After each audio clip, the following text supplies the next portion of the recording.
विद्यार्थी मित्रों, देवर्ष्य international school ना ऑनलाइन टीचिंग में आप सर्वेનું स्वागत है। આપણે બે ભાગ પાઠ 1 ના પરિપૂર્ણ કરી ચૂક્યા છીએ અને હવે પાઠ 1 ધોરણ 9 નો બ્રિટિશ સત્તાનો ઉદય એના ત્રીજા ભાગમાં આપણે થોડા વધારાના પ્રશ્નોની ચર્ચા કરીશું। અગાઉના ભાગમાં આપણે જોયું હતું એ પ્રમાણે કે ભારતમાં સત્તા સ્થાપવામાં સફળ रहेला जे 7 एवा गवर्नर जनरल है जेनी चर्चा आपणे करवानी हती अने एमांथी 3 गवर्नर जनरल विशेनी सामान्य चर्चा आपणे पूरी करी हती। जेमां प्रथम वॉरेन हेस्टिंग्स जेना थोड़ा विकल्पो अने एक प्रश्न हतो नियामक धारानी मुख्य जोगवाई। कॉर्नवालिसना समयमां आपणे एक महत्वनो प्रश्न जोयो हतो। सहेला प्रश्ननी मैं चर्चा करी हती के टीपू सुल्तान जे मैसूरना वाघ तरीके ओळखातो हतो अने तटस्थतानी नीति कोणे अपनावी हती तो सर जॉन शॉरे अपनावी हती। हवे आपणे आजे 4 गवर्नर जनरल विषे जे कंईक माहिती आपणी बुकमां आपेली छे एना अनुसंधानमां आपणे चर्चा करीशुं। आजनो आपणो प्रथम जे प्रश्न बनशे एनी चर्चा पहेला करी लईशुं। ए छे वेलेस्लीनी सहायकारी योजनानी शरतो।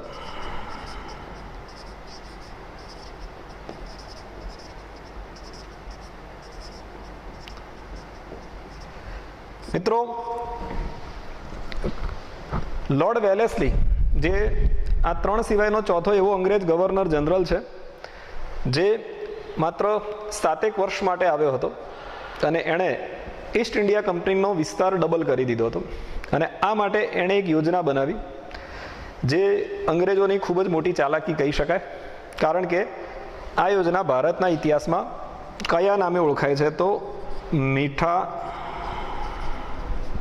झेर जेवी योजना, स्वीट पॉइजन कहवाय। हवे आવું કેમ કહેવાય એને સ્વીટ પોઈઝન કેમ કહેવાય છે, મીઠું ઝેર કેમ કહેવાય છે, તો એની શરતો આપણે વન બાય વન જોઈશું ત્યારે ખબર પડશે કે કઈ રીતે વેલેસ્લીએ ભારતના રાજાઓને ભારતીય શાસકોને લાલચ આપી અને પોતાનું રાજ્ય અંગ્રેજોને સમર્પિત કરી દીધું હતું।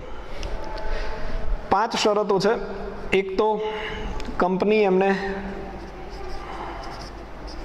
एक लश्कर आपसे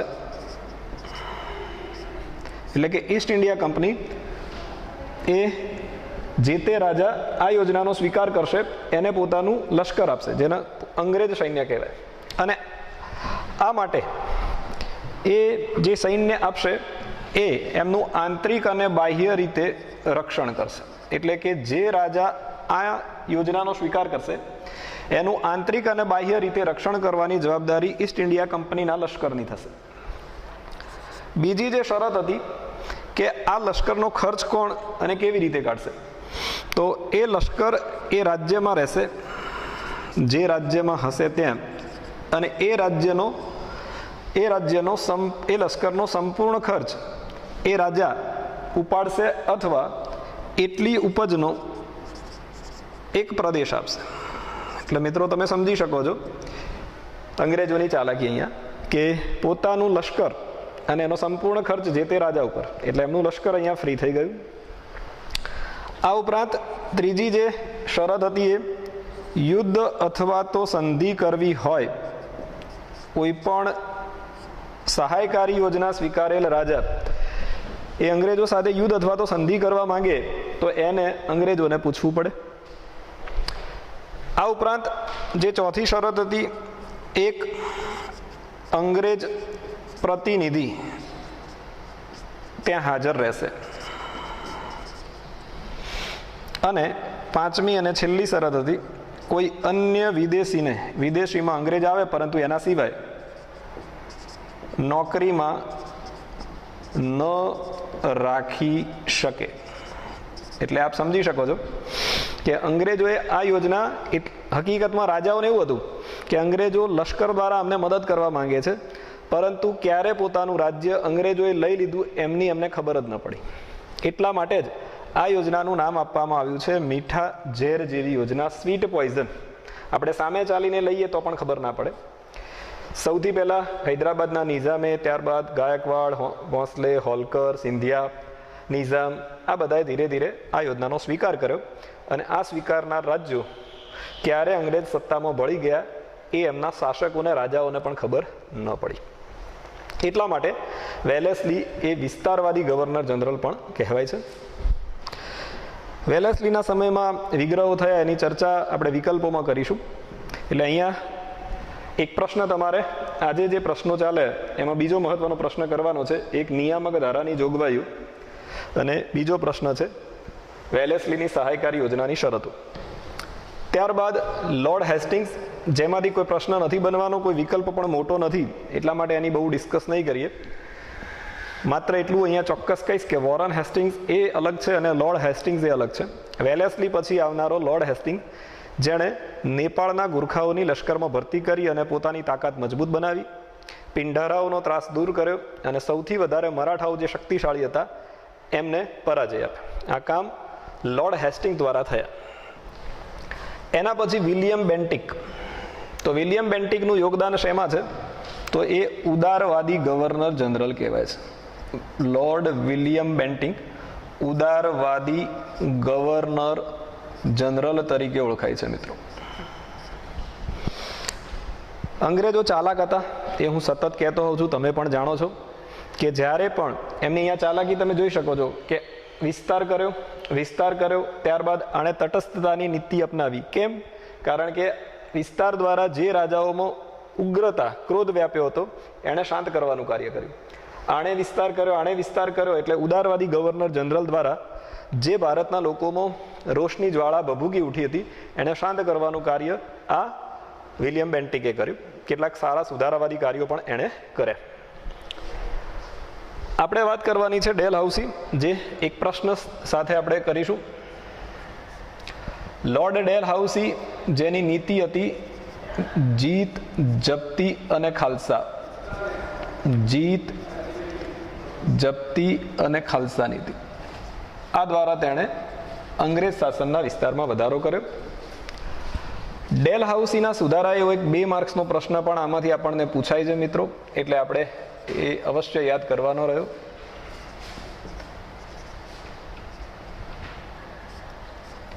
જીત એટલે, જપ્ત એટલે અને ખાલસા એટલે શું?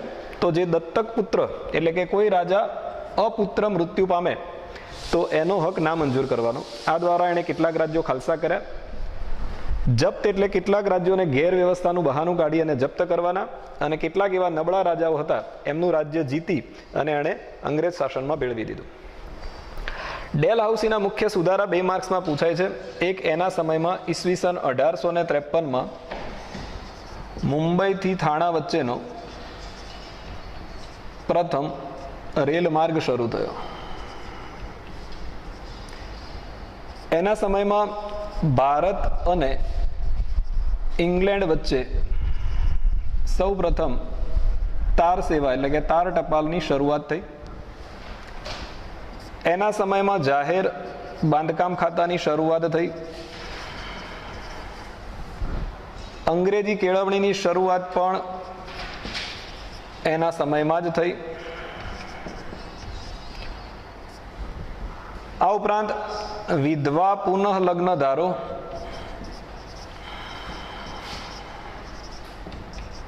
અને બાળ લગ્ન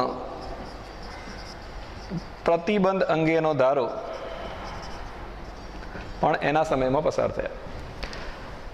અહીંયા અગાઉ જે કહ્યું પ્રમાણે 1757થી અંગ્રેજોએ પોતાની સફર શરૂ કરી પ્લાસીના યુદ્ધ દ્વારા, અને 1857 ડેલહાઉસી ઈસવીસન 1848માં મિત્રો આવ્યો અને એ રહ્યો 1857 સુધી.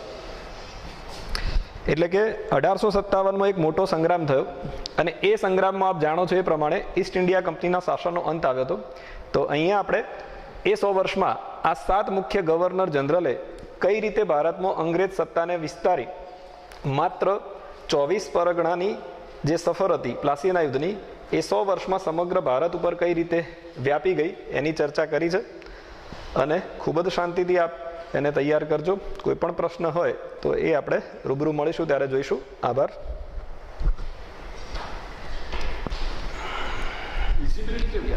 મને બતાવો.